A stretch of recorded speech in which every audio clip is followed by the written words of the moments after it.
Let's talk production in your area. So share with the listeners, what market you're in, what the average housing price looks like, and how many homes you have to sell to be able to cap. Yeah, sure. I'm going to give you two examples, and I'll tell you why. Because my business has drastically changed in the last 18 months, so it's a little different than a conventional opportunity. Because I do residential and commercial business. So I'm in New Jersey. I really cover the whole state. I feel like Jersey is one of those states where it's only 4 hours total. So going an hour, hour and a half, 2 hours in either direction. I'm actually dead center, so it makes it easy for me to do that. Cool. Yeah. About an hour south of Manhattan is where I live. And then in regards to production numbers, about 2 years ago, 2020, did about 118 units, my best year, between on and off market transactions. Average price point back then was about 400. But now go to today, I only do about 60 transactions a year, but I do a lot of different types of business. I deal with a lot more commercial. About 60% of the business now is commercial. I do about 40 to 50 transactions a year resi. And then I do about 20 to 25 commercial, but much bigger transactions. So my average commission right now is about 60 grand. It typically only takes me, probably about 20 to 30 deals to cap. So it's definitely, that's how I've been able to kind of shift from working killer hours to a lot less time. And Henry, beyond production, being an icon agent also asks a cultural requirement of you, a cultural commitment. And I guess it's not a requirement, but if you want, half of the stock back, you have to be able to commit to that and give back to EXP, which helps the morale, the community, the training hours, because it's being taught by the best of the best. So what avenue do you take for that, for your cultural commitment? Why do you choose that path? So it's funny. You might hate me for it, but I don't even know if I've done those. I do a lot of free coaching. I'm all over YouTube. I love giving away for free. I don't even care about the extra couple dollars in stock, but I love that they do it. I know that the one time I think I registered for it last year. It was more of the training opportunities for people. Definitely keep track of those things so that you make sure to check that off so you can get that stock back. I don't hate you for that answer. Henry, as far as being an icon agent, you get that cap back in stock. EXPCon shareholders, a little more stock for that, a big glass shiny trophy. So what's your favorite part about being an icon agent? Why do you set that on a list of standards for yourself year after year? Again, I don't even know if it's ever been even a goal of mine to do that. I just I know what my potential is, and anything less would be kind of I look at it like, a big thing that's been always motivating to me is I don't have kids yet, but my future kids, being able to look at them and really by showing them through results that this is what's possible if you give it 100%. Absolutely. That's awesome. It just becomes like an end result of just doing what I know is possible. Hard work, being recognized for it, and not just with a plaque. Now there's monetary value behind that baby. So, all the better, right? Everybody loves a pat on the back, but people love money just a little bit more. So Henry, as a high producing agent, do you use virtual assistants at all, or how do you leverage out some activities that, of course, you've had to give up along the way to be able to focus more on production?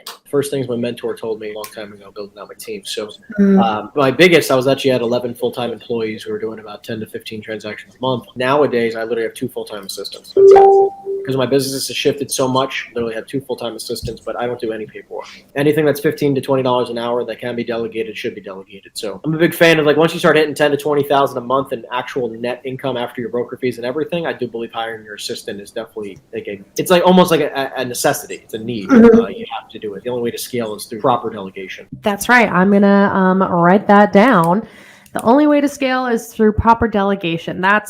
It's important. People don't get that. And if you're looking to icon within your first year, or set that as a goal for yourself, if you're new to the real estate industry, that's something you just have to understand. And speaking of Henry, if somebody was coming to you and they're like, Henry, I really want to icon in my first year. It's my first year with EXP, or it's my first year even as a real estate agent with EXP. What's some advice you have for them, or some major mistakes to avoid if that goal is even attainable? Listen, hitting icon in your first year. I'm not going to say it's impossible by any means. I think what I've done is, if someone told me I wouldn't have thought it was possible either. So again, I don't want to ever say it's impossible, but I'm a huge fan of cold calling. I'm a huge fan of prospecting in general.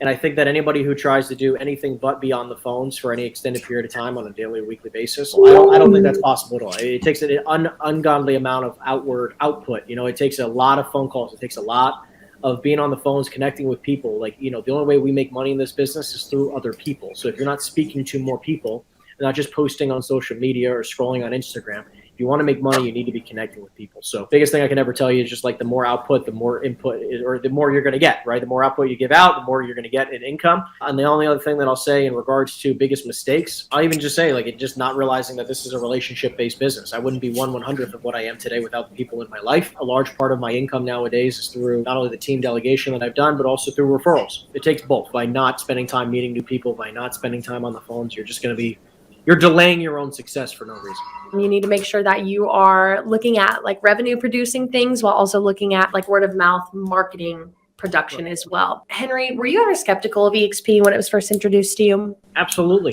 It took me 18 months to switch. What were your reservations about it? I just didn't think it would be that different. I thought that like it really didn't matter. I was doing well. I was already technically an icon agent at the previous company, like production. Sure. Like you were hitting the production marks, yeah. I didn't think it was that big of a difference. And I was like, why would I? And I also thought it was going to cost so much to switch. I had all these crazy stories that I made up as to why it wouldn't make sense for me. And when in reality, it probably cost me more than $250,000 not to switch, just because I would have gotten not only everything else that would have been perfect, because like doesn't matter when you join, you're going to make more money. I would have gotten in perfectly right before like that spike that went to $180. If I would have had another year's worth of purchasing stock the way I like the amount of money that I purchased stock with my commissions, yeah, I probably would have made about $250,000 on that. So missed out on a huge opportunity. Life is life. That's right. You came over when you were supposed to, but man, does it kind of make you want to kick yourself for not doing it sooner? And for those watching, stock is low right now. If you're going to make the move, now's a good time. And Henry, that being said, for somebody watching right now, and maybe they're skeptical of EXP, right? Their broker's been like, oh, it's a pyramid scheme. It's a cult. You do not want to go over there. Like, why would you? Obviously trying to talk them out of it because your broker's making money off you. They want you to stay. So what would you have to say to somebody watching you right now on this episode to get them to make the move sooner? Or if you could go back in time and have a talk with yourself to kind of set it aside and what makes it so different for you. Again, two things. One, try it. What's the worst thing that happens? You try it, you hate it, give it an opportunity. I feel like, everyone thinks switching is such a big deal, but no, people will list with you no matter what company you're with. And the second thing is that your broker has one thing in mind, their own business. I promise you, as I'll give you an example, when I switched from Keller Williams, I was very close with all the people at my office. And I'm telling you, within 2 weeks of switching, no one called me ever since. They make it about them. They try to tell you like that they're not friends. They're not friends. I'm telling you, like this business is sadly not about friendships when it comes to brokerages, right? So like anybody who you think is quote unquote a friend because you work there. And the second you don't work there anymore and you're going to off to be better, doing bigger and better things, they're not going to talk to you. And that's just not friendship.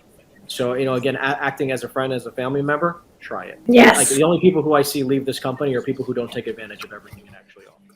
Right. You have to be a self-starter with EXP. And it's a beautiful environment for people that are self-starters and want to get involved and want to pick people's brains. And this is the place for you. If you find that you're a natural self-starter, I mean, it's got so much to offer. 3 opportunities for income streams and earning your cap back in stock, the community. There's a lot of things that EXP has to offer that others try to mimic, but they can't master it the way that EXP has. And they're not going to. Nope. There's a reason that we are at probably closer to 84,000 agents at this point. And it's not really a matter of if you come into EXP, it's when. Is there anything that you want to leave the listeners with today as we wrap it up? Bet on yourself. Spend the extra money. Spend the extra time. Take a chance of going to EXP. Take a chance of hiring an assistant. Take a chance and bet on yourself. If I would have never bet on myself years ago, I would have never ever be where I'm at today. And the industry is a blessing. So take advantage. I love that.